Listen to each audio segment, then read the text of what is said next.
been a rocky publishing road for Amazon authors. Just today, I saw a note in a forum I'm a part of that this Amazon publisher got notified that their account had been made inactive. When this person received the email, it said, "Here's your instructions." And there was nowhere to submit the verified documents. That is so normal and so frustrating. It is such a tough time to be someone who relies on Amazon for their book sales. And yet, I still recommend authors publish to Amazon. Why is that? And what do you need to know? Well, if you're wondering, this video is for you. Hey there, I'm Julie the Book Broad. I'm founder of Book Launchers, a full-service self-publishing company. At Book Launchers, we have several paths to get you to a book, including a group called our Author Business Accelerator. We also have working one-on-one with a writing coach or working with a writer. And then we have a team of publishing experts, editors, and marketing experts who swoop in around you and help bring your book to your readers with the goal of growing a brand or your business, or both. I've always advocated strongly that authors publish beyond Amazon.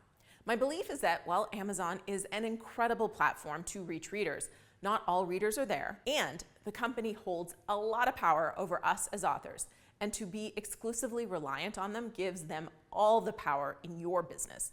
And that, to me, is a little nerve-wracking. So let's break this down on why it's challenging working with Amazon, what the choice is, and why I still recommend Amazon. So number one thing to really understand is Amazon isn't here to help authors.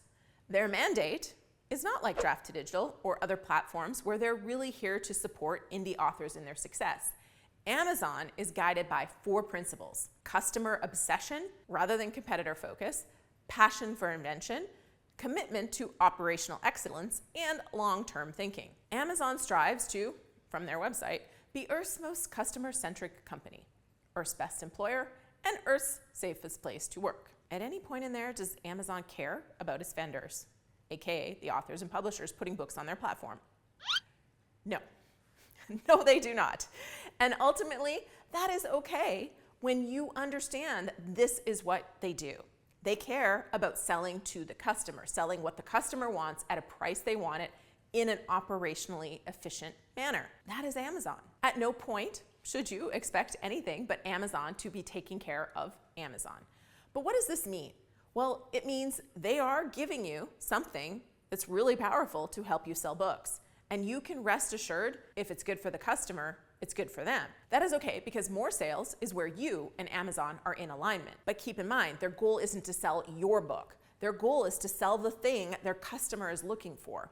So that's where you must understand what the Amazon shopper is looking for and how Amazon determines what to show to who. So this is where we rely heavily on tools like Publisher Rocket. By the way, did you know they now have a free Amazon ad course showing you how to use Rocket to run profitable ads on Amazon? It gives you a crash course in keywords and ad setup and more. I've got that course down for you below at booklaunchers.com/rocket, so go check it out. But the point here is your metadata: keywords, category, title, subtitle, and book description. The first couple lines of your book description in particular are the things the Amazon algorithm relies on to show a buyer what they think the buyer wants. And believe me, they are good at figuring out what someone wants. So make sure if your book is a fit, Amazon knows it. All right, point number 2. Amazon protects their reputation with consumers. We'll get to that in a minute when it comes to book reviews, but where we're seeing it lately is in publishing rights requests. Amazon asks authors to prove they have the right to their own work. And this can be tricky for self-published authors, and it can be upsetting, especially if Amazon suspends your account until you can provide the proof they ask for. This issue is a great reason to file for copyright as soon as your book is complete, rather than waiting until after launch. This allows you to have the documentation to submit promptly if you get caught up in this one when you upload your book to Amazon. And yes, you can file for copyright before your book is published. There is an option to fill in that it is not published yet. When I said this before, a lot of people said they thought they had to publish first, and you don't. You can file before your work is published, and I highly recommend you do, just in case Amazon asks for proof, because this is excellent proof. I'm gonna sneeze. This happened to me last year before we published Self Promote and Succeed.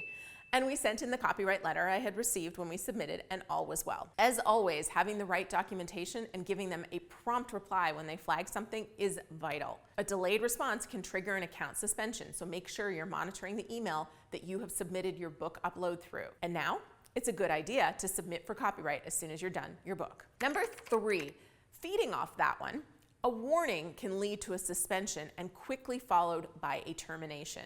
And this seems to be happening more now than ever before. Amazon maintains the right to suspend or terminate your KDP account at any time and withhold any outstanding royalties you might be owed at the time. Sometimes these account issues stem from very legitimate causes, like if you try to publish a book that isn't yours, or you violate KDP's terms and conditions by maintaining multiple active KDP accounts, or starting a new account after your old one was terminated. All of those reasons are things you should not do, and it's totally legitimate that Amazon would suspend or terminate your account. But more and more, it seems they are terminating accounts without a justifiable reason. My guess, and it is just a guess, is that this is because they have a lot of bots doing a lot of the screening, and they have tightened criteria because of the increase in AI books and low content books. So what do? Well, this is the number one reason I advocate for creating your own email list. A lot of our authors push back and say, well, I don't plan to write another book, or I don't have services to sell. Why do I need an email list? Well, there's a lot of reasons why every author should create an email list, but here's one big one. What if Amazon terminates your account? How will you tell people to try to get the word out, to buy your books from other places, or to contact Amazon to get your book back? And if you have people's email addresses, you can build a relationship with them, and that builds your platform and your value over time. Because then you can let them know where there's a 99-cent ebook sale, or when you launch the audio version, or you can just consistently ask for reviews.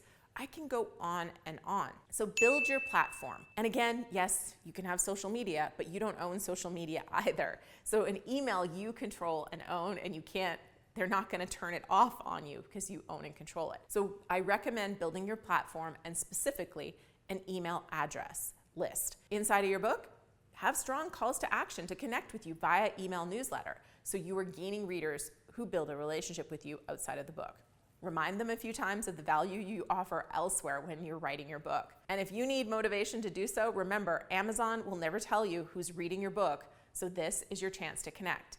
And then if something does happen to your book, you have an army of people that can support you with whatever it is you need to do next. Number 4, customer reviews get removed or blocked all the time on Amazon.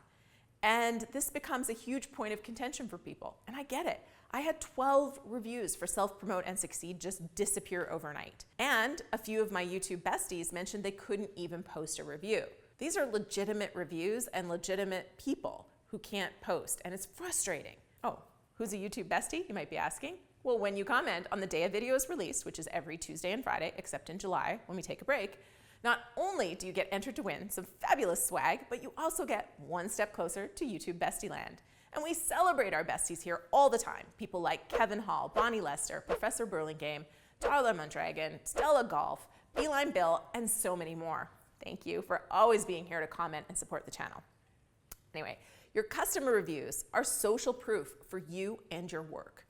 Even if book sales aren't your number one focus, customer reviews will impact speaking engagement bookings, media interviews, client attraction, and so much more. So reviews are vital. And Amazon is the go-to of most people when looking at what people are saying about your book, your message, and your work. You want, let me say this again, you want Amazon to protect the reviews and not let a bunch of bots or competitors or random people trash your book. That said, the strictness with which they police reviews can be hard. And while we'll never know how they really connect accounts to friends or family, or how those bots work, well, there's things that you can do to try to protect yourself. Amazon owns Goodreads, for example. You may have connected Goodreads to your social media, which gives Amazon access to your friend list. Also, IP addresses are an obvious way Amazon can connect people. If you've bought things for that person on Amazon, that could also be a connection. Ultimately, the way I look at it, as frustrating as it is to see good reviews go away, you want honest customer reviews to guide your purchase decisions, don't you? not a popular person who can get a bunch of people to say nice things about their product that somebody's never used, even if it's crap. So it's in all of our best interests that they protect their reviews, even if it's frustrating. It's also frustrating when they won't remove a crappy review when it's clear somebody hasn't read the book. They only remove them if it's hateful or discriminatory. So sometimes you're going to have a 1-star review because somebody's pages fell out of the book, or they hated the color blue and your cover was blue. It's not fair, but it's what we all deal with as authors, so know that going in. Number 5, Amazon doesn't have a lot of humans that work the front lines. This means that if you have an issue as an author, you're going to have to fight with the bots to get to the people. This is super frustrating when you have a launch date and things are stuck in processing and there's no clear reason. We had that happen with a book that had journaling in the subtitle, which on the surface is a violation of their policies because it states on their policy page, don't add anything from the following list of prohibited items in the title field. Repeating generic words like notebook, journal, gifts, books, etc. So on the surface, this book was violating that. However, when you see the book is literally about art journaling, you see it's not a generic word. It's got a really important purpose to identifying the ideal reader. It took us multiple times pushing back on the rejection before a human reviewed it and accepted it. So this is the thing you have to be ready for. Give yourself more time than you think because you're not dealing with humans at first. You have bots who follow rules to the literal line, and there's some situations where a human needs to be involved to override those rules. Again, go back to the original statement that Amazon is in this for operational efficiency, not for you. They streamline their processes to the point of pain for any author that needs human help. But they have created the largest online marketplace for books, and we can thank them for making it easy and possible to reach authors as indie authors. I continue to use Amazon, but they aren't my primary focus. My first focus is on growing my platform and connecting with readers directly, which reminds me, if you want to get my latest book, Self-Promote and Succeed, for free in audiobook version and join my bi-weekly launch letter, well, head to selfpromoteandsucceed.com/audio and enjoy my gift. How do I connect with readers directly? Well, through BookFunnel. Here's a video I did on that. And here's the one YouTube thinks you should see next. Click on over. I'm waiting for you.